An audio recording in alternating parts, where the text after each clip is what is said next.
अस्सलाम वालेकुम। आज मैं आपको थोड़ा सा हज़रत आयशा सिद्दीक़ा रज़ी अल्लाह अन्हा के बारे में बताती हूँ।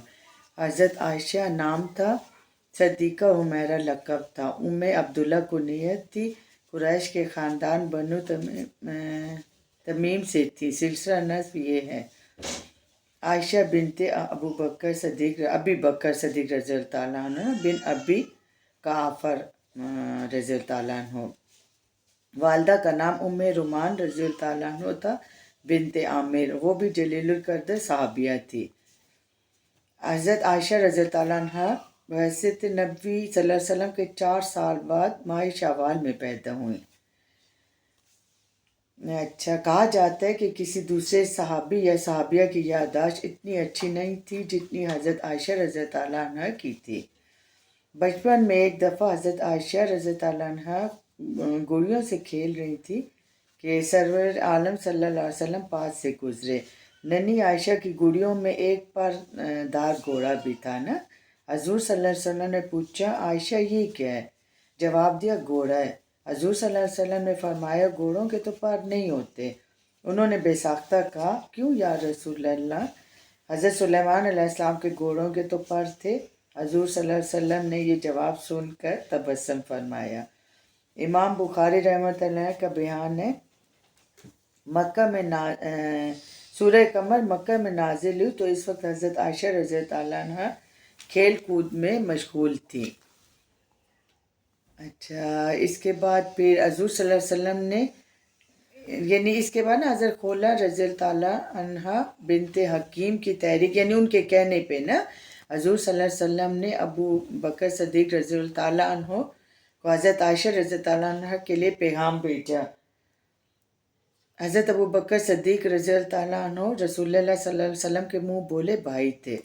ताज्जुब से पूछा, क्या भाई की बेटी से निकाह हो सकता है?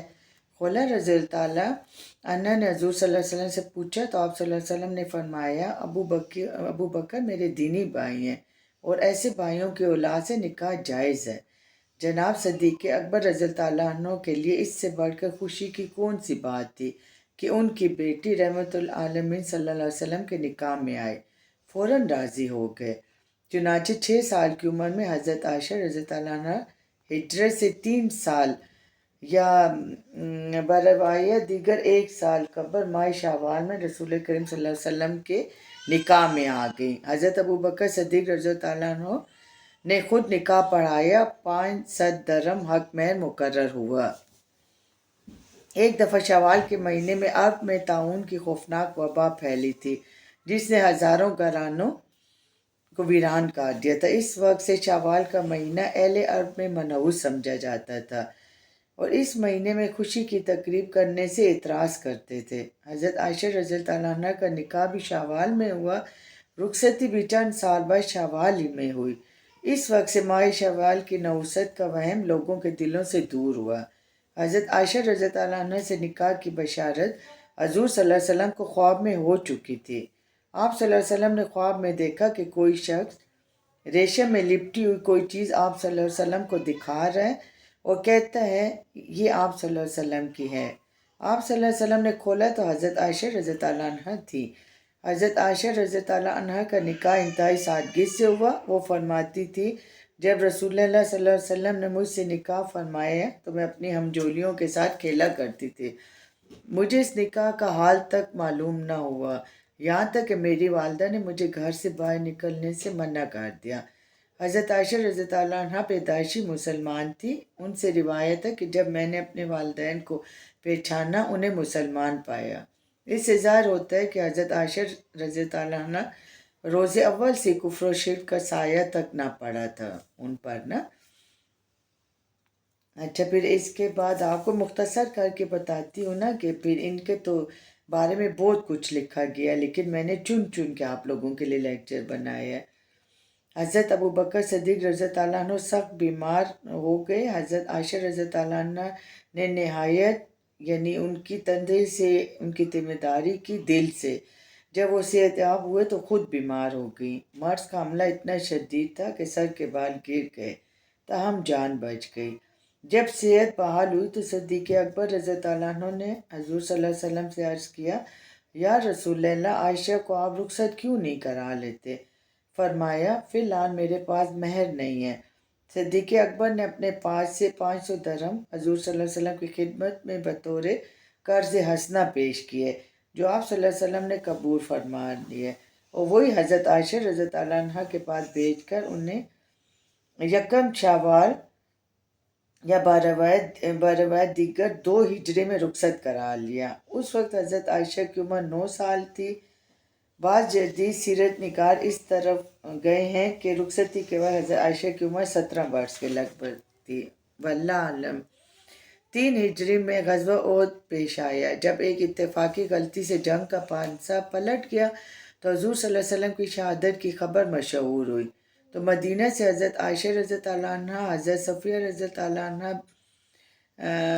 حضرت فاطمہ رضی اللہ عنہ اور دوسری خواتین اسلام دیوانہ وار میدان جنگ کی طرف لپکی۔ وہاں پہنچ کر حضور صلی اللہ علیہ وسلم کو سلامت دیکھا تو سجدہ شکر بجا لائیں۔ ان سب نے مل کر حضور صلی اللہ علیہ وسلم کے زخموں کو دھویا اور پھر مشکیزیں سنبھال کر زخمیوں کو پانی پلانا شروع کیا۔ جب دوسرے صحابہ کرام جو ادھر ادھر منتشر تھے حضور صلی اللہ علیہ وسلم کے گرد جمع ہونے شروع ہوئے تو مدینہ واپس تشریف لائیں۔ اچھا، بعض روایتوں میں ہے کہ حضرت عائشہ بعض دوسری خواتین کے ہمراہ مدینہ منورہ ہی سے لشکر اسلام کے ساتھ میدان جنگ گئی تھی۔ صحیح بخاری میں ہے کہ جب مسلمانوں میں اضطراب برپا تھا تو اپنی پیٹھ پر یعنی مشکیزیں لاد لا کر زخمیوں کو پانی پلاتی تھی۔ امام احمد بن حنبل رحمۃ اللہ نے لکھا ہے کہ حضرت عائشہ غزوہ خندق میں بھی قلعہ سے باہر نکل کر نقشہ جنگ دیکھا کرتی تھی۔ حضور صلی اللہ علیہ وسلم سے دوسری لڑائیوں میں بھی شریک ہونے کی اجازت چاہی تھی لیکن نہ ملی۔ صحیح بخاری میں ہے کہ وہ راتوں کو اٹھ کر قبرستان چلی جاتی تھی۔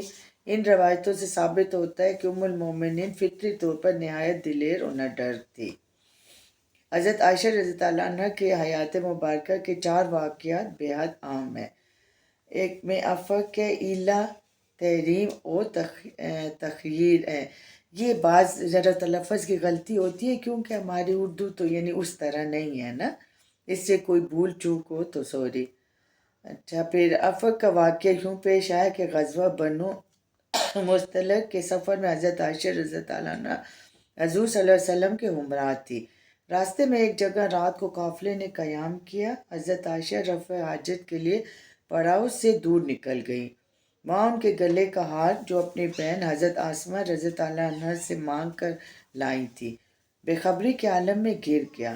واپسی پہ پتہ چلا تو بہت خفا ہوئی، پھر اسی سمت واپس لوٹی جہاں کے قافلے کے چلنے سے پہلے ہار ڈھونڈ کر واپس پہنچ جائیں گی۔ ان کا خیال تھا نا کہ میں پہنچ جاؤں گی۔ جب ہار ڈھونڈ کر واپس پہنچی تو قافلہ روانہ ہو چکا تھا۔ بہت گھبرائی، نہ تجربہ کاری کی عمر تھی، چادر اوڑھ کر وہیں لیٹ گئی۔ حضرت صفوان بن معطل ایک صحابی کسی انتظامی ضرورت کے سلسلے میں قافلے سے پیچھے رہ گئے تھے۔ انہوں نے حضرت عائشہ رضی اللہ عنہ کو پہچان لیا کیونکہ بچپن میں یا حکم ایجاب سے پہلے انہیں دیکھا ہوا تھا۔ اس سے پیچھے رہ جانے کا سبب پوچھا۔ جب واقعہ معلوم ہوا تو ہمدردی کا اظہار کیا، پھر ام المومنین کو اونٹ پر بٹھا کر اجلے سے قافلے کی طرف روانے ہوئے اور دوپہر کے وقت قافلے میں جا ملے۔ مشہور منافق عبداللہ بن ابی کو جب اس واقعے کا پتہ چلا تو اسے حضرت خدیجہ کے متعلق مشہور کر دیا کہ نعوذ باللہ وہ اب بازمند نہیں رہیں۔ چند سادہ لوگ مسلمان بھی غلط فہمی میں مبتلا ہو گئے۔ چنانچہ رسالت مآب صلی اللہ علیہ وسلم کو بھی قدرے تشویش پیدا ہوئی، یعنی قدرتاً تشویش، ظاہر ہے جب لوگ ایسی باتیں کر رہے تھے۔ اور حضرت عائشہ صدیقہ رضی اللہ عنہ بھی ناحق کی بدنامی کے صدمے سے بیمار ہوں گے۔ اس وقت غیرت الہی جوش میں آئی اور آیت برات نازل ہوئی۔ اس کا ترجمہ میں آپ کو بتاتی ہوں، یعنی جب تم نے یہ سنا تو مومن مردوں اور عورتوں کی نسبت نیک گمان کیوں نہیں کیا؟ کیوں نہ کہا کہ یہ ایک غلط ہے، یہ تہمت ہے نا، یعنی صریح تہمت ہے۔ آیت برات کے نزول سے دشمنوں کے منہ سیاہ ہو گئے اور سادہ لوگ مسلمان جو غلط فہمی کا شکار تھے سخت شرمندہ ہوئے۔ انہوں نے نہایت عاجزی سے اللہ تعالیٰ اور اللہ تعالیٰ کے رسول صلی اللہ علیہ وسلم سے معافی مانگی۔ حضرت عائشہ رضی اللہ عنہ ان کے والدین کو قدرتاً بےحد مسرت ہوئی۔ حضرت عائشہ رضی اللہ عنہ کا سر فخر سے بلند ہو گیا۔ انہوں نے فرمایا میں صرف اپنے اللہ کی شکر گزار ہوں، کسی کی ممنون نہیں۔ یہ باقی میں آپ کو دوسرے اس میں بتاتی ہوں، ویڈیو لمبی ہو رہی ہے، دعاؤں میں یاد رکھیں۔